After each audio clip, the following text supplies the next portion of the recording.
Zone Europe. Bonsoir et bienvenue dans ce nouveau numéro de Zone Europe sur Radio Sensation et sur TV 78, une émission spéciale enregistrée à Europa Experience, un lieu interactif et gratuit, entièrement consacré à l'Europe et au fonctionnement des institutions. Reportage de Mathis Godefroy.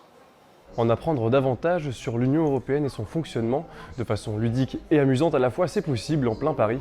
1500 mètres carrés d'expériences interactives pour en savoir plus sur l'Europe en général. Europa Experience, on vous emmène. Alors bonjour Leïla, vous allez nous faire la visite aujourd'hui d'Europa Experience et je crois que la visite du coup elle va commencer par le bas, le sous-sol, c'est bien ça? C'est ça. Qu'est-ce qu'on va y voir? On va au cinéma de 360 degrés. C'est un film immersif sur l'Europe.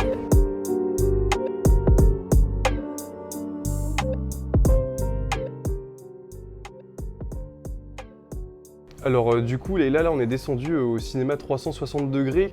Quel est le but de ce lieu? Qu'est-ce qu'on y voit? Donc c'est un film de 8 minutes environ qu'on passe en boucle ici en bas. Et c'est un film qui parle un peu de l'histoire de l'Europe, pourquoi, ou plutôt de l'Union européenne, pourquoi nous, Européens, on s'est mis ensemble dans cette union, quelles sont les raisons. Et donc il y a un peu d'historique, mais après il y a aussi, surtout aussi une partie sur les défis futurs aussi, et pourquoi on doit rester ensemble et pourquoi on restera ou on reste ensemble. Donc là Leïla, c'est pour ce qui est de l'espace cinéma. En haut il y a tout l'espace un peu interactif, un peu moderne. On peut monter voir? Oui. Super, Absolument. on y va. En quoi consiste cet endroit? Comment il fonctionne? Donc c'est notre salle de réalité augmentée et c'est une carte de l'Europe mais sans frontières. Et ça c'est ça qu'on veut montrer aussi, que l'Europe est unie, sans frontières. Ok, donc là on peut prendre une tablette et en apprendre un peu plus du coup sur l'Europe en général? Oui, c'est ça. Essayons. Ok. Et là vous voyez, il y a déjà Barcelone qui apparaît. Je peux me balader. Je peux aller vers la France, Paris par exemple, et cliquer sur Paris et voir ce qui se passe à Paris et côté européen. Il y a une liaison ferroviaire européenne qui a été construite et donc on peut cliquer et voir une petite vidéo. Et donc là-bas il y a une deuxième table sur le Parlement, la Commission et toutes les institutions un petit peu européennes. C'est ça. Et ici on voit justement les trois institutions. Il y a le Conseil, la Commission et le Parlement européen. Et donc le fameux triangle institutionnel est représenté du coup par les lignes qu'on voit ici. Et justement, ça, c'est leur interaction. Et c'est ça qu'on essaye de montrer sur cette table, c'est que les trois institutions, ils travaillent ensemble. À Europa Experience Paris, vous avez aussi la possibilité de faire un jeu de rôle, une immersion de 2 heures en incarnant les eurodéputés. À présent, je vous propose de voir ou de revoir les temps forts de nos interviews avec les députés européens. Zone Europe, le best-of. Bonjour Pierre Laroutourou. Bonjour. Vous êtes eurodéputé, membre du groupe de l'Alliance progressiste des socialistes et des démocrates au Parlement européen et vous êtes membre de la commission des budgets. Alors on va parler avec vous aujourd'hui d'un projet qui vous révolte, le projet de Total, ICOP, c'est comme ça qu'on le nomme. Une des plus grandes entreprises françaises, Total, qui est spécialisée dans le domaine de l'énergie. Total a, selon ses chiffres, 279 employés en Ouganda. C'est là où se situe ce nouveau projet. L'entreprise est la numéro 1 en matière de distribution dans ce pays et elle possède là-bas 200 stations-service. Le groupe a annoncé donc le 1er février 2022 investir 10 milliards d'euros dans un projet d'oléoduc avec un partenaire chinois, CNOOC. Donc un oléoduc, je le précise, c'est une canalisation pour transporter le pétrole. Ce projet donc, est validé par les autorités ougandaises et tanzaniennes aussi. Alors Total va exploiter et exporter ce pétrole ougandais donc jusqu'en Tanzanie pour ensuite le redistribuer. Cet oléoduc, il impressionne par sa taille. 1443 km et permettra donc d'extraire 230 000 barils bruts de pétrole par jour. Alors voilà pour les chiffres. Vous dénoncez l'impact climatique On est de ce très projet. très nombreux, vous avez raison, tout ce que vous dites est juste, mais Total passe son temps à dire, ils s'appellent maintenant Total Énergie. Ils passent leur temps à dire qu'ils ont changé. Quand on voyait les publicités à Bruxelles, à Strasbourg ou à Paris, on voit que des énergies renouvelables, mais en fait 75% des investissements aujourd'hui de Total, c'est dans les énergies fossiles. Alors qu'il y a un an, vous vous en souvenez, c'était à la une des Échos, l'Agence internationale de l'énergie disait que si on veut éviter un avenir apocalyptique, il faut stopper immédiatement tous les nouveaux forages de gaz et de pétrole. Cet été, en France, on a eu 3 canicules.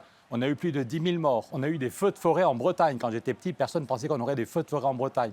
Il y a eu des inondations catastrophiques au Pakistan ou en Inde. Voilà. Donc tout le monde se demande comment stopper le dérèglement climatique. Tout le monde sait, y compris en Ouganda et en Tanzanie, qu'on peut faire des énergies renouvelables. Mais malgré tout, Total continue à faire des investissements fossiles. Et ce sont les pires. Je ne sais pas si on peut faire un zoom là-dessus. Ça, c'est l'ensemble des 8 plus grandes majors pétrole et gaz au niveau mondial. Elles continuent toutes un peu les investissements fossiles. Mais la numéro 1 pour le pétrole et pour le gaz dans les 4 années qui viennent, c'est Total. Donc c'est vraiment scandaleux. Et ce projet en Ouganda, il y a déjà 20 banques qui ont dit non. Ce projet est tellement catastrophique pour le climat, pour la biodiversité. Ils vont faire des forages dans le plus beau parc naturel d'Ouganda. Vous avez des girafes, des lions, des éléphants. Et c'est là qu'ils veulent commencer à la fin de l'année des forages. Il y a 100 000 personnes qui sont concernées, des paysans. Souvent, Total leur demande de ne plus exploiter leurs terres normalement. Mais ça fait 4 ans qu'ils attendent de l'argent. Donc j'ai vu, on a passé 9 jours en Ouganda, nous, cet été. On a vu des enfants qui ne vont plus à l'école depuis 4 ans parce que les parents n'ont plus de quoi vivre et n'ont plus de quoi payer l'école. Donc c'est juste un scandale à tout point de vue. On n'est pas les seuls à se révolter. Il y a déjà 20 banques qui ont dit non. La Deutsche Bank a dit non. BNP a dit non, Barclays a dit non. Et puis, vous l'avez dit, il y a un mois, le Parlement européen, quand on est revenu d'Ouganda, on a fait voter par l'ensemble de ce Parlement une résolution pour dire stop ICOP, stop ce projet. Stop définitivement les forages dans le parc naturel et stop pendant un an tout le projet pour réfléchir à des renouvelables. Et donc maintenant, le but est de mettre la pression sur Total, mais aussi sur le Crédit Agricole et sur Amundi, qui sont ses principaux actionnaires. Justement, de multiples recours judiciaires sont en cours de la part d'ONG françaises et ougandaises, notamment les Amis de la Terre.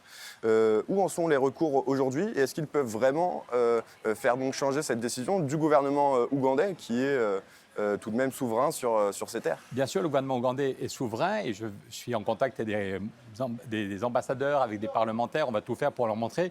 C'est un point fondamental parce qu'il ne s'agit pas de stopper le pipeline et que ce soit des Chinois ou des Américains qui le reprennent. Donc aussi, y compris... C'est un des arguments de Total d'ailleurs. Que quoi qu'il arrive, le projet se fera. C'est faux. Et si ce n'est pas nous, ce sera d'abord, avec des entreprises chinoises ou américaines. D'abord, c'est faux. Vous vous souvenez, quand Joe Biden est arrivé à la Maison-Blanche, Joe Biden signe un décret pour dire les États-Unis reviennent à l'accord de Paris. Et 5 minutes après, Joe Biden signe un décret pour dire on stoppe le pipeline Keystone XL. Voilà. Donc il y a une cohérence en principe. Et d'ailleurs, il y a quelques jours, Emmanuel Macron était sur France 2. On lui a demandé est-ce que vous soutenez ce pipeline? Il a dit que la France ne le soutenait pas. Oui, mais en fait, c'est ambigu. Il n'a pas dit non plus qu'il voulait l'arrêter. Donc nous, le Parlement, la position du Parlement européen est très claire. On veut stopper ce pipeline. Et comme un des responsables du budget, j'étais rapporteur général du budget en 2021, je vais tout faire pour qu'il y ait de l'argent mis sur la table. Parce que l'Ouganda, au début, ne voulait pas ce projet. C'est Total, c'est le patron de Total, Pouyanné, qui a convaincu M. Museveni, le président ougandais. Et pourquoi est-ce que le gouvernement ougandais est intéressé? Foutre en l'air un parc naturel, ce n'est pas leur objectif. Faire du pétrole pour le reste du monde qui va polluer la planète, ce n'est pas leur objectif.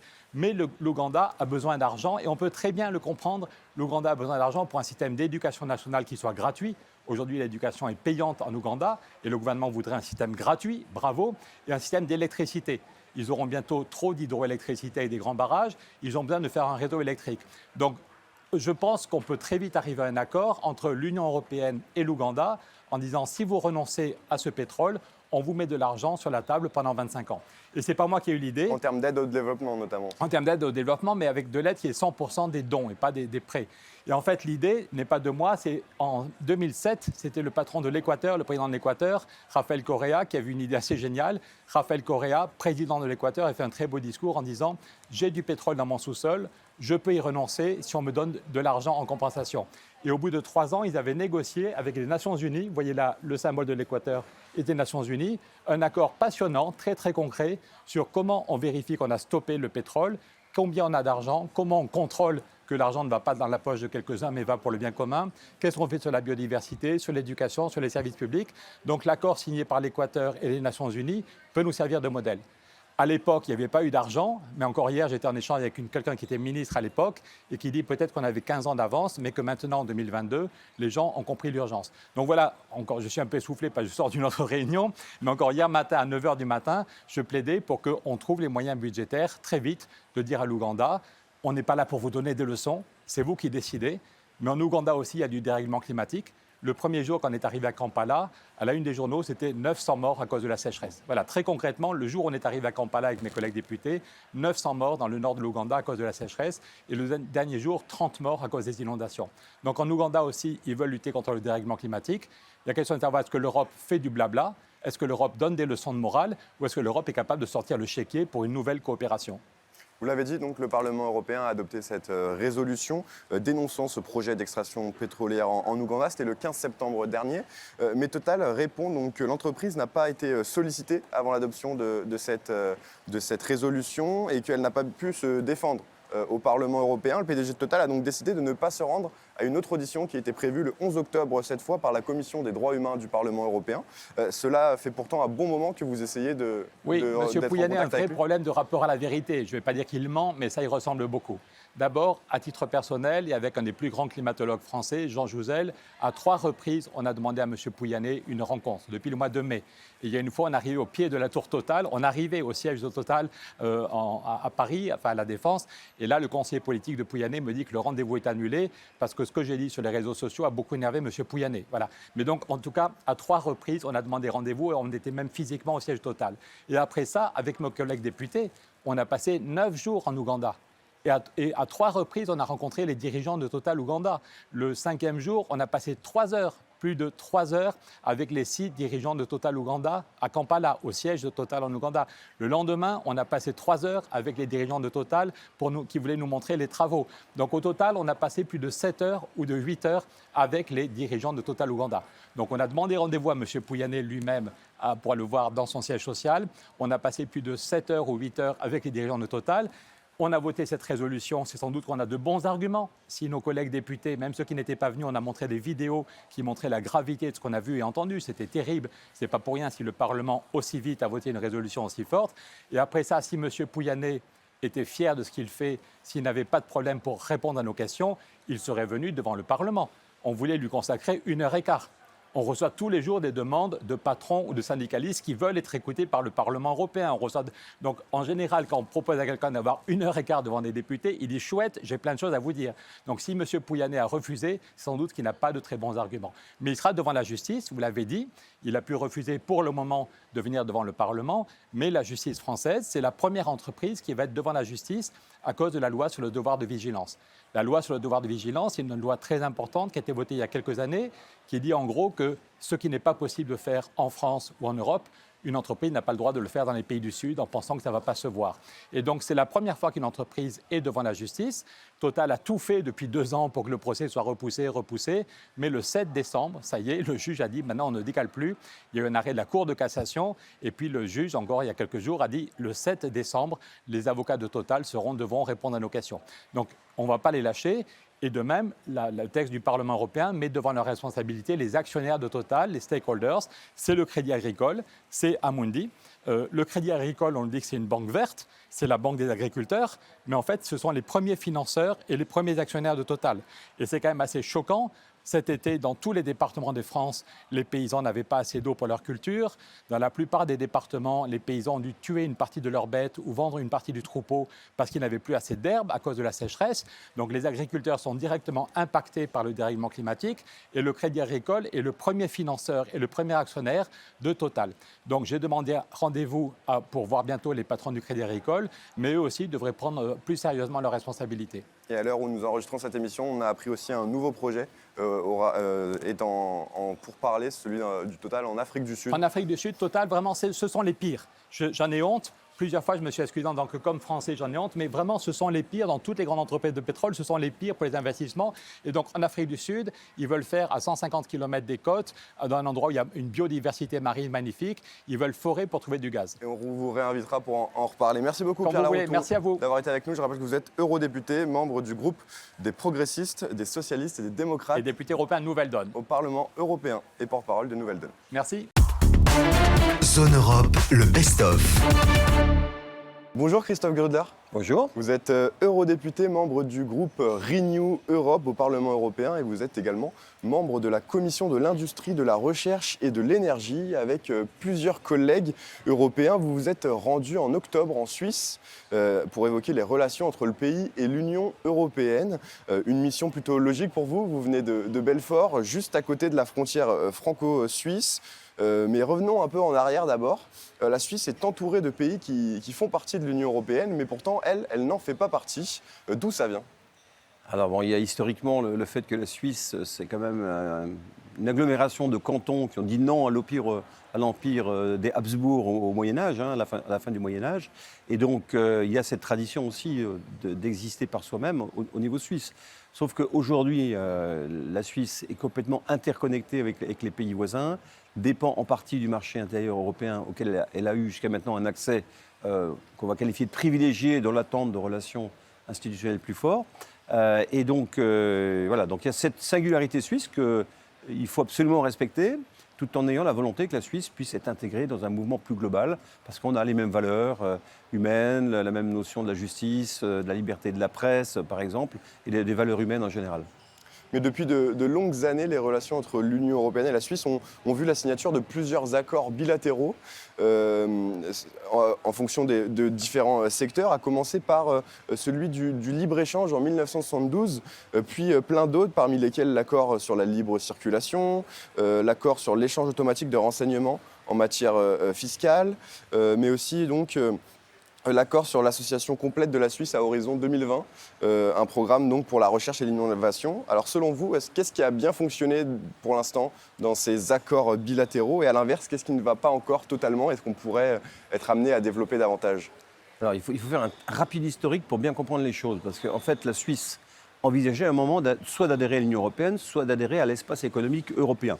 Et dans ce cadre-là, il y a eu, en cadeau de bienvenue quelque part, des accords bilatéraux qui ont été signés sur des secteurs spécifiques. Il y a eu pratiquement 110 accords bilatéraux qui ont été signés avec la Suisse.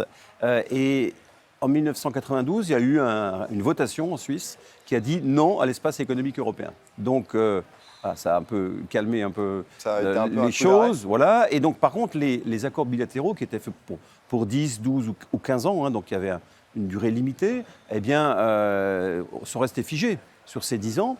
Et donc pendant ce temps, l'Union européenne et la Suisse ont négocié ce qu'on appelle un accord cadre, dont la négociation a commencé en 2014.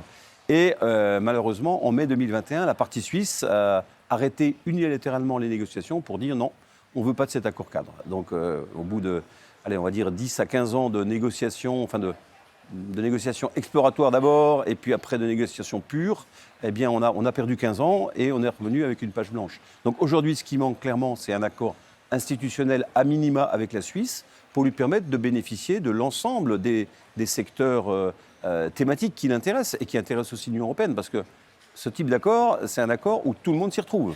C'est l'intérêt de la Suisse, c'est également l'intérêt de l'Union européenne. Donc il faut juste mettre le curseur au bon endroit pour qu'il y ait quelque chose d'équilibré entre nos deux entités. Alors du coup, depuis cette année, le Conseil fédéral de Suisse a souhaité relancer donc, ces discussions avec l'Union européenne. Alors c'est dans ce contexte que vous avez visité la Suisse et que vous êtes rendu dans le pays. Quels étaient les objectifs de ce voyage et qu'est-ce que vous y avez fait? Alors déjà, il faut voir que les parlementaires européens et les parlementaires suisses sont en relation toute l'année. Ils sont observateurs au niveau de l'espace économique européen et donc on a une fois par an une réunion qui se déroule soit en Suisse, soit dans l'Union européenne pour justement essayer un petit peu d'avancer. Alors, j'allais dire qu'en tant que membre de la délégation Union européenne suisse, on est un peu plus diplomate que parlementaire quelque part, puisqu'on fait beaucoup de relationnel pour expliquer aussi l'intérêt de déboucher rapidement, parce que c'est l'attente des citoyens tout simplement. Les citoyens européens et les citoyens suisses veulent un accord avec l'Union européenne d'un côté et veulent l'accord avec la Suisse de l'autre. Donc en fait, j'ai déjà eu l'occasion de rencontrer il y a 10 jours la présidente du Conseil national suisse, le président du Conseil des États, et puis à côté de Zurich la semaine dernière, à Rapperswil, j'ai eu l'occasion d'échanger avec la secrétaire d'État en charge des affaires étrangères de la Suisse, Madame Leuil, avec laquelle voilà, on essaye de faire avancer les choses, évidemment à notre niveau. On n'est pas non plus président de la Commission européenne ni du Conseil européen, mais au plus concret, on a les moyens de convaincre, les moyens de dire qu'il faut aller de l'avant. Vous citiez le programme Horizon Europe, c'est majeur. La Suisse a une recherche, donc c'est les fonds de recherche pour préciser, a une recherche absolument exceptionnelle. On a besoin de la Suisse pour porter nos thématiques sur le quantique, sur les semi-conducteurs, sur l'espace aussi. Il y a vraiment beaucoup de domaines sur lesquels il faut vraiment renforcer nos relations avec la Suisse et puis essayer de trouver les éclaircissements les plus complets pour ce qui l'inquiète aujourd'hui. Parce qu'il y a une partie de la population suisse qui a peur de l'Europe, qui a peur notamment du droit dynamique européen, puisque en fait le nouvel accord qui est proposé par l'Union européenne, c'est la reprise du droit européen systématique dans le droit suisse. Et donc certains ont peur de ça. Donc il faut expliquer que ça ne va pas remettre en cause le droit suisse. Ça va être un droit en plus pour les citoyens suisses dans le cadre de cet accord avec l'Europe.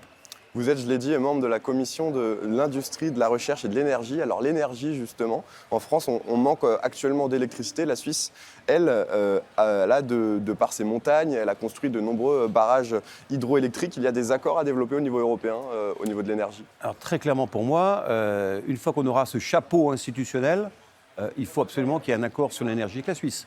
Alors, dans les deux sens, parce qu'aujourd'hui, l'énergie hydraulique suisse, c'est surtout de l'hydraulique de chute d'eau. Donc en fait, quand il n'y a pas beaucoup d'eau, c'est un peu compliqué de produire de l'énergie. Quand il n'y a pas beaucoup de soleil aussi, parce qu'ils ont du photovoltaïque qui est plutôt pas mal. Et donc en fait, la Suisse n'est pas loin du risque de blackout s'il y a un hiver très très froid. Donc en fait, les solidarités avec les pays voisins, c'est quelque chose qui doit aller naturellement. Et par ailleurs, la Suisse s'investit beaucoup dans les domaines de l'hydrogène, d'autres énergies décarbonées. Et donc, il y a vraiment un intérêt commun à poursuivre les relations, à aller de l'avant dans l'innovation pour justement avoir un fonctionnement énergétique le plus efficace possible.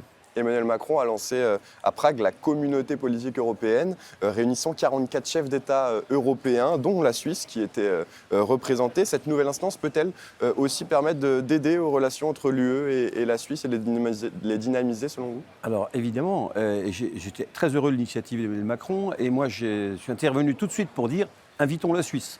Alors il se trouve que c'était ce qui était prévu, donc ça tombait très très bien. Et la Suisse est venue, ce qui est aussi un bon signal, parce que je pense qu'aujourd'hui, dans cette phase où on n'a pas d'accord avec la Suisse, plus on donnera des deux côtés des signaux positifs, plus on sera en capacité d'arriver à la table de négociation pour un nouvel accord. Donc c'était important que Ignacio Cassis soit présent à cette réunion de la communauté politique européenne à Prague. Il s'est engagé d'ailleurs dans un groupe de travail autour de l'énergie, ce qui prouve que c'est un sujet qui est important pour la Suisse. Et donc, c'est quelque chose d'effectivement très, très positif à poursuivre, évidemment, parce qu'il n'y a pas que ce geste-là. Il peut y en avoir d'autres sur le fonds de cohésion, comme les Suisses s'y sont déjà engagés. L'Union européenne peut sans doute aussi faire des gestes sur un certain nombre de politiques. Sur les alliances européennes, on peut avoir des consortiums Suisse-Union européenne. Donc, il faut aller de l'avant. Il ne faut surtout pas rester immobile sur sa chaise. Pour finir, Christophe Grudler, passons maintenant à un autre petit sujet, l'espace. Vous êtes un député très investi sur la question. On parle régulièrement de lutter contre la pollution de notre planète. Mais vous souhaitez aussi lutter contre la pollution dans l'espace. Actuellement, la NASA surveille plus de 27 000 débris spatiaux à ce jour. Alors déjà, Christophe Grudler, comment se fait-il que l'espace compte autant de débris? Alors déjà, il y a la mauvaise idée des Russes, des Chinois notamment, qui ont eu l'idée très originale d'envoyer un missile pour détruire un satellite et voir ce que ça donne. Alors, évidemment, un de leurs satellites. Et en fait, quand vous pulvérisez un satellite, c'est des dizaines de milliers de débris que vous propulsez dans l'espace. Et un simple boulon dans l'espace, avec la vitesse de propulsion, peut complètement endommager des satellites de géolocalisation, d'observation, satellites militaires, civils, etc. Donc en fait, chaque débris est dangereux, même s'il fait quelques centimètres. Alors la NASA surveille, mais la France aussi surveille, parce qu'il y a aussi des moyens de surveillance en France, pour justement qu'on arrête la loi de la jungle dans l'espace. Parce qu'aujourd'hui, il n'y a pas de réglementation. Si vous voulez, on est un petit peu comme au début de la voiture. Quand on avait mis les premières automobiles sur les routes, il n'y avait pas de code de la route, puisqu'il n'y avait que quelques voitures. Puis quand il a commencé à y avoir beaucoup de monde, eh ben on s'est dit, oh là, on va faire un code de la route, on va mettre des feux tricolores, des stops, etc. Eh bien, c'est ce qui manque aujourd'hui dans l'espace. Et Parce donc que- justement, vous avez demandé à la Commission européenne de légiférer sur le sujet en proposant une loi sur le trafic spatial. Vous voulez que cette loi soit donc votée avant 2024, l'année prochaine donc. Qu'est-ce que vous attendez de ce texte? Qu'est-ce que vous souhaitez qu'il porte? il faut bien voir qu'il y a des milliers de satellites qui vont être lancés d'ici 2024 dans l'espace. Donc, mon souhait, c'est que la Commission prenne rapidement le sujet pour qu'on ait une loi européenne sur la gestion du trafic dans l'espace et que cette loi européenne nous permette après d'aller devant l'ONU ou dans d'autres instances mondiales pour On va aller avoir parler aux un Américains, accord aux global. Russes, aux Chinois. Il nous faut les Russes, si Sinon, on sort de l'impasse, les Chinois, il nous faut les Américains, parce qu'il faut que tous ceux qui ont des satellites, en fait, soient d'accord pour une régulation du trafic. Alors ça veut dire aussi peut-être des transpondeurs sur les satellites, comme il y en a sur les bateaux. Ce qui permet, de toute façon, les satellites militaires, on sait tous que c'est des satellites militaires, ils sont observés par les autres. Donc il n'y a pas de secret. Donc ça permet effectivement d'avoir des alertes anti-collision assez en amont, sans être obligé de surveiller. Mais la pollution, c'est pas que les débris, la pollution, c'est aussi le bilan CO2 des lancements qu'il faut aujourd'hui afficher pour pouvoir montrer que l'espace, c'est bon pour la planète, avec notamment des satellites qu'on va lancer qui vont surveiller le dégagement de CO2 d'origine humaine, les nouveaux Copernicus. Et puis, la pollution, c'est également la pollution lumineuse. Et quand on voit M. Musk, qui avec Starlink envoie des chariots de satellites qu'on peut voir depuis la Terre, tout le monde est content, c'est beau, ces petites lumières, etc. Mais ça va nous empêcher d'observer l'espace pour nos astronautes qui n'auront plus aucune possibilité d'observation. Et la lumière, c'est vraiment aussi une forme de pollution. Merci beaucoup Christophe Grudler Merci à vous. d'avoir été avec nous dans Zone Europe. Je rappelle que vous êtes député européen, membre du groupe Renew Europe au Parlement européen. Zone Europe. Zone Europe, c'est terminé. Vous pouvez retrouver cette émission en replay sur notre site internet ou sur notre application Radio Sensation et aussi sur TV78. À la semaine prochaine. Zone Europe sur Sensation.